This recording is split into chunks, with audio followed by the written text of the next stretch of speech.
이번 시간에는 음악교육과 전형에 관해 말씀드리겠습니다. 음악 전공을 하는 학생들의 진로는 다른 전공에 비해 그 선택이 넓지 않습니다. 많은 학생들이 음악교사로서의 꿈을 가지고 있는데요. 음악교사가 되기 위해서는 2급 전교사 자격증이 필요합니다. 이 자격증을 취득하는 방법에는 두 가지가 있습니다. 첫째는 대학을 졸업한 후 교육대학원에 진학하여 졸업하는 것입니다. 4년제 대학을 졸업해야만 교육대학원에 진학할 수 있습니다. 둘째는 교직이 수가 개설되어 있는 음악대학에 진학하는 것입니다. 이 사항은 모집 요강에 자세히 나와 있으니 대학별로 꼭 확인하시기 바랍니다. 음악교육과 전형 유의사항에 대해 말씀드리겠습니다. 첫째, 전국적으로 음악교육과 전공 설치대학교가 그리 많지 않습니다. 그리고 학교별로 요구하는 실기의 종류, 최저 등급, 내신 점수 적용 방법 등도 모두 차이가 있습니다. 그리고 정시 전형의 경우에는 수능 등급 평가 방법, 그리고 면접에서 요구되는 내용들이 다르므로 그 내용들을 숙지하는 것이 매우 중요합니다. 둘째, 음악교육과는 수시의 경우에는 내신, 정시의 경우에는 수능 등급이 많이 반영되므로 학과 성적이 부진한 경우에는 합격하기가 매우 힘듭니다. 셋째, 전국에 음악교육과가 설치된 대학교는 2021년 입시 기준으로 볼 때 다음과 같습니다. 수시 모집으로 선발한 학교에는 서원대학교, 공주대학교, 모건대학교, 경상대학교, 경남대학교, 전남대학교, 조선대학교 등이 있고, 정시 모집 가학원에서는 공주대학교, 한국교원대학교, 경상대학교, 그리고 정시 모집 나군에서는 건국대학교, 모건대학교, 경남대학교, 전남대학교, 조선대학교 등이 있으며 정시 모집 다군에서는 서원대학교가 있습니다. 네, 다음은 음악교육과 대학의 대학별 전형 유의사항입니다. 각 대학마다 음악교육과 전형에서 요구하는 사항들을 간단하게 짚어보겠습니다. 우선 공주대학교의 실기시험에서는 성악, 관현악, 국악 학생들은 피아노 연주를, 그리고 피아노과 학생들에는 장단치기가 눈에 띄죠. 수능 최저 등급은 수시 모집에서는 최저 등급이 있습니다. 그리고 한국교원대에서는 공통실기로 청음을 준비해야 하죠. 수시는 없고 정시만 있습니다. 1단계에서는 수능으로만 선발을 하며 2단계에서는 실기와 면접이 있습니다. 경상대학교는 수시 전형에서 시창 청음을 공통으로 보고 있으며 성악, 관현악 학생들은 피아노 연주를, 그리고 피아노, 작곡가 학생들은 가창을 보고 있죠. 그리고 수능 최저 등급이 있습니다. 상위 3개 영역의 합이 14등급을 넘으면 수시 합격 자격이 없습니다. 그리고 건국대학교는 세부 전공별로 그 시험 내용이 다르며 공통 실기 과제는 없습니다. 다음은 모건대학교입니다. 작곡, 성악, 관현악과 모두 수시와 정시에서 피아노 실기를 해야 하며 피아노 전공은 청음을 해야만 합니다. 수능 최저 등급은 없습니다. 경남대학교의 주목할 점은 수시 전형에서 실기 시험이 없습니다. 학생부와 면접만으로 선발하고 있습니다. 전남대학교는 수시 전형에서 공통 실기로 청음이 있습니다. 그리고 수능 최저 등급이 있죠.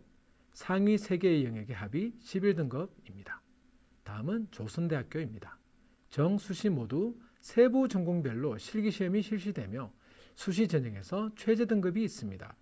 한 개 영역의 등급이 5등급 이내가 되어야 합니다. 마지막으로 서원대학교입니다. 수시와 정시에서 모두 성악, 작곡과 모두 빠른 템포의 자유곡 한 곡을 연주해야 하며 피아노과는 베토벤의 소나타 빠른 악장을 연주하여야 합니다. 수능 최저 등급이 있습니다. 상위 3개 영역의 합이 13등급 이내로 되어야 합니다. 시간 관계상 빠르게 학교별로 특징적인 부분만 설명드렸으나 제시한표를 참고로 해서 천천히 학교별로 전형의 내용을 잘 살펴보시기 바랍니다. 특히 수능 최저 등급이 제시된 학교에서는 기준이 충족되지 않으면 수시 합격 사정 대상에서 제외되니 잘 알아두시기 바랍니다. 다음 표는 대학교별 모집 인원입니다. 수시와 정시를 구분해서 잘 알아두시기 바랍니다. 마지막으로 음악교육과 면접고사 유의사항입니다. 면접은 실기고사나 내신, 수능과는 달리 내가 어떤 사람인지 직접적으로 보일 수 있는 기회이기 때문에 반영 비율이 낮다고 해서 절대로 소홀해서는 안 되는 부분입니다. 반영 비율은 낮지만 당락을 결정지을 수도 있다는 점 분명히 알아두시고 다음 사항을 명심해서 준비하시길 바랍니다. 첫째, 교직으로 진로를 정한 이유를 분명히 하고 자신의 교직관을 분명히 해야 합니다. 둘째, 자신에 대한 소개를 명확히 할 수 있어야 합니다. 자신의 인적 사항에 대한 나열이 아니라 가치관, 미래에 대한 비전 등 다른 사람과 구분할 수 있는 자신의 특징을 자신 있게 소개해야 합니다. 셋째, 기억에 남는 좋은 선생님이나 참교육과 관련된 학창시절의 경험담을 준비하여야 합니다. 자신의 생각을 말할 때는 직접 겪었던 일을 예로 들며 설명할 경우에 듣는 사람의 입장에서 가장 와닿으며 신뢰감을 줍니다. 넷째, 교육과 관련된 요즘 화제가 되고 있는 기사들을 숙지하고 모르는 질문을 받았을 때는 애써 아는 척하지 말고 겸손하고 여유있게 응하시길 바랍니다.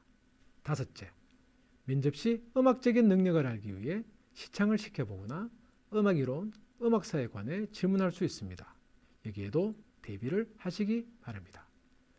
여섯 번째, 부정적인 말투는 절대 삼가하며 긍정적인 말투와 표정으로 말하셔야 합니다. 그리고 과거 지향적인 것보다는 미래 지향적인 생각을 말하는 것이 더 좋습니다.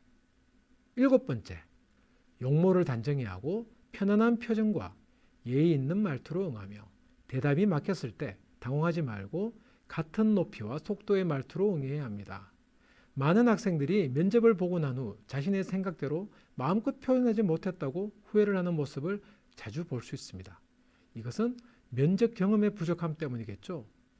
면접을 준비하는 학생들이 서로 면접 문항을 준비하여 되도록 자주 연습해 볼 수 있다면 아주 좋은 경험이 될 것입니다. 이것도 여의치 않다면 선생님이나 주위에 부탁해 볼 수도 있습니다. 이상으로 제가 준비한 음악계열 관련 진학 동영상의 모든 내용을 마쳤습니다. 실기시험을 끝내고 돌아온 학생들에게 실기시험을 치기 직전 대기실에서 어떤 생각이 드는지 자주 질문해 보았습니다. 가장 많은 대답이 한 번만 더 연주해 봤으면 좋겠다, 한 번만 더 불러봤으면 좋겠다 였습니다.